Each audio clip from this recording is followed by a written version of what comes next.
కేటీఆర్ గారు వారి స్నేహితుడి కోసం పర్మిషన్ ఇవ్వడానికి మరి ఎన్ని రకాలుగా అదలా బదిలీ జరిగిందనేటటువంటిది అన్ని పత్రికలలో చాలా ప్రముఖంగా వచ్చింది. ఇన్ని రోజులు నేను చెప్పలే చాలా విషయాలు.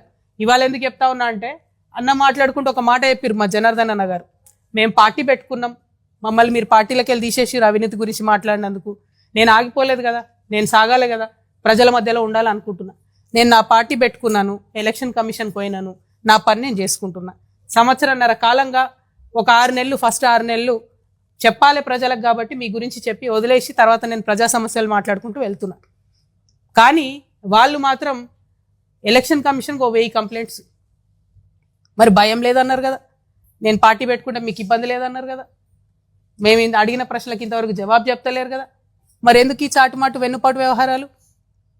ఎవరన్నా మీలాంటి పత్రికా మిత్రులు మా వార్త రాస్తే సిగ్గు లేకుండా గుంటనక్క ఫోన్ చేసి ఎందుకు వేస్తాను, ఎందుకు వేస్తున్నారు వార్తలు ఏకండి.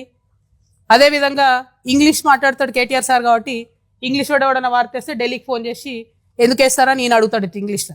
వాళ్ళు ఫోన్ చేసి చెప్తారు నాకు. ఇంత సిగ్గులేని వ్యవహారం ఎందుకు? ఒక ఆడబిడ్డగా నేను చాలా ధైర్యంగా ప్రజల మధ్యలో ఉంటాను, నేను వెళ్తున్నా. ఆంబోతుల్లాగా అడ్డగాడిదల్లాగా ఎందుకు నా కాళ్ళల్లో కట్టెలు పెట్టే పనులు చేస్తున్నారు నాకు అర్థమవుతలేదు. ఏం అవసరం ఉంది మీకు? ఒక్క ప్రశ్న కన్నా సమాధానం చెప్పిరా నేను అడిగిన వాటికి? ఇంకా నేను ఎక్కడ కూడా పర్సనల్ ఇష్యూస్ మాట్లాడని కూడా నా ప్రాణం పోయినా. కానీ ఆ బీఆర్ఎస్ పార్టీలో వీళ్ళిద్దరు జోడెడ్లలాగా నడపాల్సిన వాళ్ళు ఇద్దరు కూడా దున్నపోతుల్లాగా ప్రజల ఇష్యూలు మర్చిపోయి కేవలం అవినీతి ఇష్యూస్ మాట్లాడడం, ఇప్పటికి కూడా అడ్డగోలుగా అవినీతి పరులను కాపాడడం. మొన్న నేను ఉద్యమకారుల పక్షాన పోయి అక్కడ ఉద్యమం చేస్తున్నా అండి. ఏం డ్రామా చేసిండ్రు కాంగ్రెస్ బీఆర్ఎస్ కలిసి? అంటే మీకు ఆ పూటకు నన్ను ఆపడానికి, ఉద్యమకారుల వార్తలు రాకుండా ఉండడానికి అయితే కాంగ్రెస్తో జతగడతాడు, అయితే బీజేపీతో జతగడతారు. ఏముంటది నీతి నియతు న్యాయం ఏముండదా? ఒక పార్టీకి లైన్ ఉండదా? పోయి అక్కడ డ్రామా, ఆయన గుంటనక్క కింద పడ్డాడట, ఈయన పోయి ఆయనను పరామర్శించిండట. ఏడ కింద పడ్డాడో ఏమైందో అసలు ఎంత విచిత్రం అంటే ఆ రోజంతా మీరు చూస్తే ప్రతి ఒక్కరికి ఫోన్లు చేసి మీరు ఉద్యమకారుల వార్తలు వేయొద్దు. ఎందుకు వేయొద్దు?